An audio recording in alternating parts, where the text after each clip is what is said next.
स्वागत है दोस्तों आप सभी का Gajendra education point YouTube channel पर। मैं हूं आपका दोस्त गजेंद्र कटारिया। तो अभी तक यदि आपने हमारा चैनल सब्सक्राइब नहीं किया है तो चैनल को आज ही यूट्यूब पर सर्च कीजिए गजेंद्र एजुकेशन पॉइंट और पास में बने हुए बेल आइकन को प्रेस कर दोस्तों चैनल को सब्सक्राइब करना ना भूलिए। तो UP triple S C JEE 2018 की जो ऑफिशियल आंसर की है दोस्तों, वो उम्मीद करता हूँ आप सभी ने मिला ली होगी अपने सेट के अनुसार।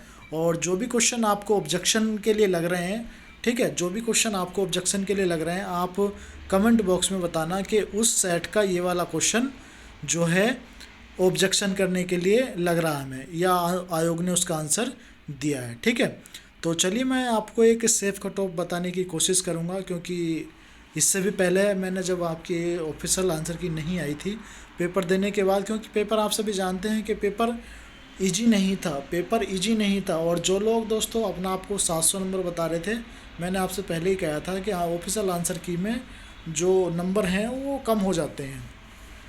अब आपके कितने नंबर कम हुए हैं और आपका क्या स्कोर बन रहा है, ये सारी चीज़ें आपको मुझे कमेंट बॉक्स के माध्यम से बतानी है। ठीक है, तो वीडियो स्टार्ट करने से पहले मैं एक चीज़ है यहाँ पर आपको बता दूँ कि ये कोई भी जो कट ऑफ जारी की गई है, ये आयोग के द्वारा कोई भी कट ऑफ जारी नहीं की गई है। ये केवल आप लोगों की जो राय है, या आप लोगों का जो हमारा ग्रुप वगैरह है, या आप लोगों की जो फ़ोन कॉल्स आई हैं उसके आधार पर दोस्तों ये एक सेफ़ कट ऑफ की मैं यहाँ पर बात करूँगा, ना कि ये कोई फाइनल कट ऑफ है।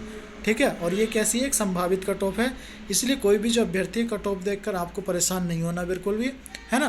कहे कि आपने सर फिक्स कर दिया कि इतनी कट ऑफ जाएगी, है ना। तो लेकिन इतना ज़रूर है कि मैं जितना भी एनालिसिस करता हूँ बिल्कुल एक्यूरेट निकलता है। अगर किसी को विश्वास नहीं है तो जो लोग हमारे चैनल से जुड़े हुए हैं उनको पता भी होगा, है ना। और दूसरी चीज़, सभी लोग जो अपने कमेंट बॉक्स में अपने जो कैटेगरी और ब्रांच के साथ अपने नंबर जो बताएंगे, जिससे कि दोस्तों जो डाटा है वो बिल्कुल और अच्छे से उसका एनालिसिस किया जा सके।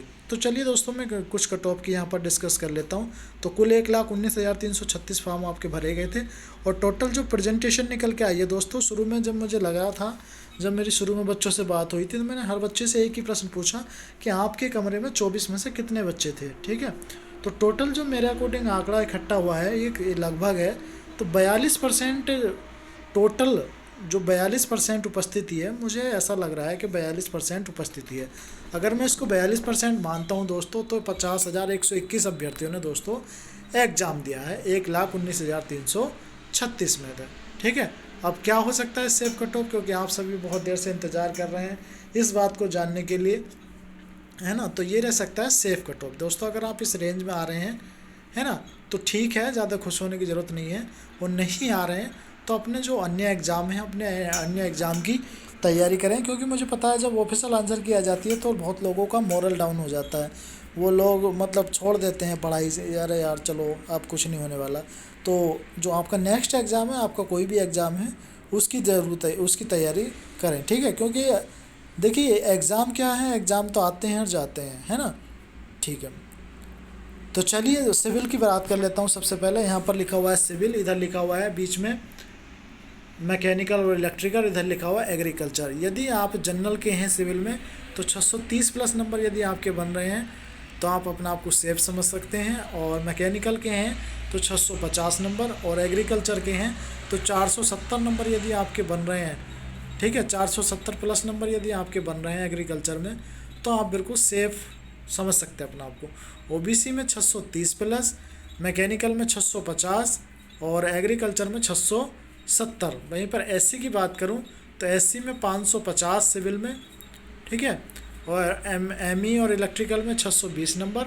और अगर मैं एग्रीकल्चर की बात करूं तो 430 नंबर यदि आपके बन रहे हैं तो आप अपने आप को सेफ समझ सकते हैं। वहीं पर ईडब्ल्यूएस की बात करें तो 590 नंबर अगर सिविल में आपके बन रहे हैं तो सेफ समझ सकते हैं आप। और मैकेनिकल इलेक्ट्रिकल में 630 नंबर और एग्रीकल्चर में 450 नंबर यदि आपके बन रहे हैं तो आप अपना आप को सेफ समझ सकते हैं। वहीं पर एसटी की बात करूं मैं तो एसटी में यदि आपके सिविल में 500 प्लस नंबर बन रहे हैं तो आप अपना आप को सेफ समझ सकते हैं। वहीं पर मैकेनिकल की बात करूं मैं, ठीक है, तो मैकेनिकल की बात करूं तो ये थोड़ा सा मिस्टेक हो गया है, ये 580 लिखा हुआ है ना, आप इसको 580 कर लीजिएगा। मैं यहाँ पर दिखा देता हूँ, थोड़ा मिस्टेक हो गया। ये जो लिखा हुआ है ये, इसको आप 580 कर लीजिएगा, इसको आप 580 कर लीजिएगा, है ना, 580। और एसटी में यदि आपके 380 प्लस नंबर बन रहे हैं एग्रीकल्चर में, तो आप अपना आपको सेफ समझ सकते हैं। वहीं पर फीमेल की बात करें तो सिविल में यदि आपके नंबर फीमेल में 530 बन रहे हैं तो सेफ समझ सकते हैं। मैकेनिकल इलेक्ट्रिकल में अगर 570 नंबर प्लस बन रहे हैं तो आप सेफ समझ सकते हैं। वहीं पर एग्रीकल्चर में 400 नंबर यदि आपके बन रहे हैं तो आप अपना आपको सेफ समझ सकते हैं। वहीं पर पीएच की बात करें तो सिविल में 560, मैकेनिकल में इलेक्ट्रिकल में 540, है ना। और वहीं पर एग्रीकल्चर में 400 प्लस। एक्स सर्विसमैन की बात करूँ तो 570, और मैकेनिकल इलेक्ट्रिकल में बात करूँ तो 580, और एग्रीकल्चर में बात करूँ तो 430 नंबर। तो ये कुछ संभावित कट ऑफ है जो मेरे एनालिसिस द्वारा तैयार की गई है। कमेंट बॉक्स के माध्यम से आप बताइए कि आपके अनुसार क्या जा सकती है, क्योंकि आपने पेपर दिया है, आप सभी भी जानते हैं कि किस तरह का पेपर था, है ना, पेपर का लेवल क्या था। तो कमेंट बॉक्स के माध्यम से अपनी जो राय है वो ज़रूर प्रस्तुत कीजिएगा, मुझे आप सभी के कमेंट का इंतज़ार रहेगा। तो इसलिए इस वीडियो को ज़्यादा से ज़्यादा शेयर कीजिएगा और चैनल को ज़रूर सब्सक्राइब कर लेना। Thank you, thanks for watching. जय हिंद।